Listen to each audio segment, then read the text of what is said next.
Hi hello வணக்கம். இது உங்கள் சிவி ஜோன். சொல்லலாம் எப்படி இருக்கீங்க? இப்போ பார்த்தீங்கன்னா இந்த ப்ரொமோட் வந்திருக்கும், நீங்களே பார்த்துருப்பீங்க. அந்த ப்ரொமோட்டில் வந்துட்டு ஆக்சுவலாக நைட் ஆகிடுச்சு சரிங்களா. இந்த நாள் முடியும் போது தான் எனக்கு தெரிஞ்ச அந்த சம்பவங்கள்லாம் நடக்கும்னு நினைக்கிறேன். ஸோ அப்படின்னு பார்க்கும்போது மாடர்ன் சினிமாஸ் தோத்துட்டாங்கன்ற மாதிரி தான் இருக்குது. ஏன்னா இந்த நகை தான் மெயின். நடுவில் வர சின்ன சின்ன விளையாட்டுக்கெல்லாம் பார்த்தீங்கன்னா ஒரு பெரிய ஒரு சன்மானம் இருக்குன்னு தான் சொல்லியிருக்காரு பிக் பாஸ். அதில் என்ன ட்விஸ்ட் கொடுக்க போகிறான்னு தெரியல. இந்த ப்ரொமோட்டில் பார்த்தீங்கன்னா கமருதீன் வந்துட்டு ஒரு திசை திருப்புற மாதிரி ஒரு சம்பவம் பண்ணுறாரு, செம்மையாக இருக்குது. ஆனால் அவங்களுடைய பேட் லக் நம்ம அதாவது ஒரு சில நேரம் நடக்கும்ல, இது இன்றைக்கி நம்ம நாள் கிடையாதுடா அப்படின்னு அந்த மாதிரி மாட்டிக்கிட்டாங்க. இப்போ என்னென்னா அவர் வந்து ஒரு திசை திருப்புறதுக்காக ஒரு விஷயம் பண்ணுறாரு. ஆனால் திசை திருப்பின இடத்துல வந்து சுபிக்ஷா இருக்காங்க, நகை மேலே படுத்துட்டாங்க, நகை கையில் இருக்குது. இவர் தூக்கி போட்டது வந்து திசை திருப்புறதுக்காக ஏதோ சம்திங் பண்ணியிருக்காரு போல இருக்குது. அப்படின்னு பார்க்கும்போது நகை வந்து அங்கே தான் இருக்குது, கையிலே வச்சுருக்காங்க. இப்போது மாடர்ன் சினிமாஸ் தோக்குற மாதிரி தான் இருக்குது. சப்போஸ் தோத்துட்டா என்ன நடக்கும் அப்படின்னு பார்த்தீங்கன்னா சரியான சம்பவங்கள் நடக்க போகுது, நம்மளால் எதிர்பாராத ட்விஸ்ட் நடக்க போகுது. ஐயோ அப்படின்ற மாதிரி இருக்குது. சரி, அதெல்லாம் பார்க்கலாம். அதுக்கு முன்னாடி பார்க்குற நம்மளோட சேனலை சப்ஸ்கிரைப் பண்ணிட்டு பாருங்கள், லைக் பண்ணுங்கள், கமெண்ட் பண்ணுங்கள், ஷேர் பண்ணுங்கள், ஹைப் பண்ணுங்கள். என்னென்னா இப்போ வந்து ஃபஸ்ட்டு ஏ குரூப்பில் யார் யார் இருக்கா அப்படின்னு பார்த்தீங்கன்னா ரம்யா இருக்காங்க, சாண்ட்ரா, வியானா, சபரி, கமருதீன், விஜய் பார்வதி, வினோத், எஃப்ஜே, 8 பேர்.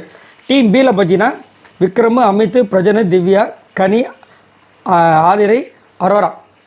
இப்போ டீம் பியில் தான் நம்மளுக்கு எதிர்பார்க்குற ஆட்கள் இவங்களாம் எப்போ வெளியே போவாங்கன்ற ஆட்கள்லாம் பார்த்திங்கன்னா ஆதிரை இப்போ தான் வந்தாங்க. இருந்தாலும் ஆதிரை மேலே பெருசாக வந்து யாருக்குமே விருப்பம் இல்லை.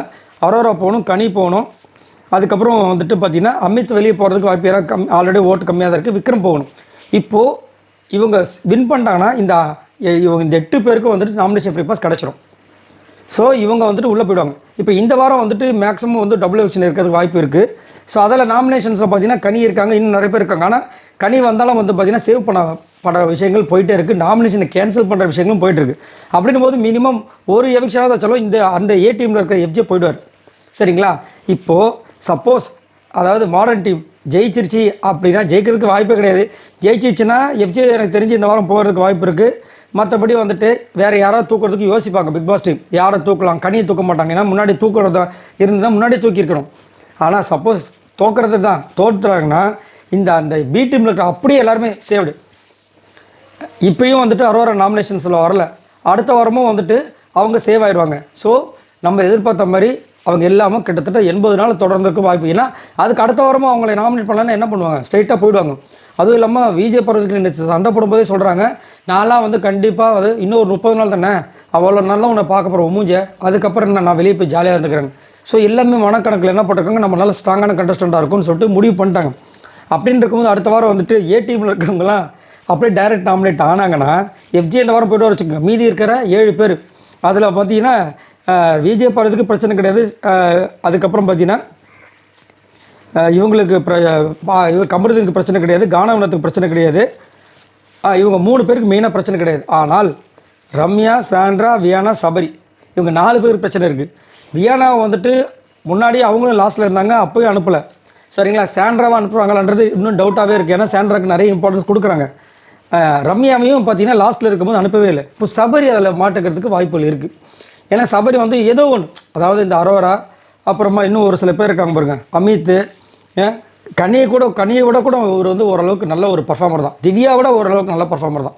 அதாவது திவ்யாலாம் கனியெல்லாம் பார்த்தீங்கன்னா ஃபுல் அண்ட் ஃபுல் வந்துட்டு வெஞ்சன்ஸ் தான். ஆனால் சபரி பார்த்தீங்கன்னா இருக்குது, வெஞ்சன்ஸ் இருக்குன்னு சொல்ல, ஆனால் ஏதோ ஒரு சம்திங் அவர்கிட்ட இருக்குது, ஒரு நல்ல விஷயங்கள், ஒரு சில விஷயங்கள்லாம் இருக்குது.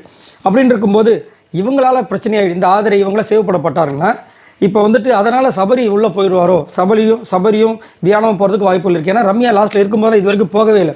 ஸோ இந்த மாதிரி நிறைய அபாயங்கள் இருக்குது. என்ன ஆக போகுதுன்னு தெரியல. ஆனால் மேக்ஸிமம் இந்த மாதிரி தான் நடக்கும் போல இருக்குது.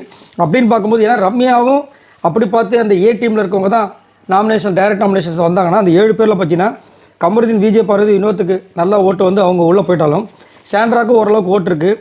வியானாவும் சபரி, ரம்யா தான் பயங்கரமான ஒரு டஃப் சிச்சுவேஷனில் வந்து நிற்பாங்க. என்ன நடப்பது இல்லை. அதில் ரம்யாவை எப்படி அதான் ஆல்ரெடி மெட்ராஸ் அவரும் பேர் வாங்கினவங்க, சபரி போயிடுவாரோ அப்படின்ற மாதிரியும் தோணுது. என்ன நடக்க போகுது தெரியல. ஆனால் இது வந்து நான் என்ன எப்படி பார்க்குறேன் அப்படின்னா, எல்லாருமே இண்டிவிஜுவலாக பார்க்கணும். நான் சேவ் ஆகணும், நான் டைரக்ட் நாமினேஷன் ஆகக்கூடாது, எனக்கு நாமினேஷன் ஃப்ரீ பாஸ் வாங்கணும் அப்படின்னு வெறியாக விளாடணும். ஆனால் இங்கே என்னென்னா இந்த ஏ டீமில் இருக்கவங்க கொஞ்சம் மெத்தனமாக இருக்காங்க. அதெல்லாம் ஒன்றும் பிரச்சனை இல்லைனா சேவ் ஆகிடுவேன், எனக்கு ஒன்றும் ப்ராப்ளம் இல்லைன்னு. ஆனால் அதே பி டீமில் இருக்கவங்களாம் ஒரு பதப்பதைப்போடு இருக்காங்க. அதில் குறிப்பாக பாருங்கள் அரோரா, சுபிக்ஷாலாம் வந்து வெறியாக ஆடுறாங்க. ஏன்னா அவங்களுக்கு ஒரு பயம், நான் நாமினேஷன்ஸில் இருக்க வேறு. அவன் அடுத்த வாரம் வந்து அரோரெல்லாம் அடுத்த வாரம் தான் நாமினேஷன்ஸ் வரக்கூடாதுன்னு ஒரு விஷயம். சுஃபிக்ஷாக்கும் அதே தான், ஏன்னா அவங்க பிரச்சனை இருக்காங்கன்ற விஷயங்கள்.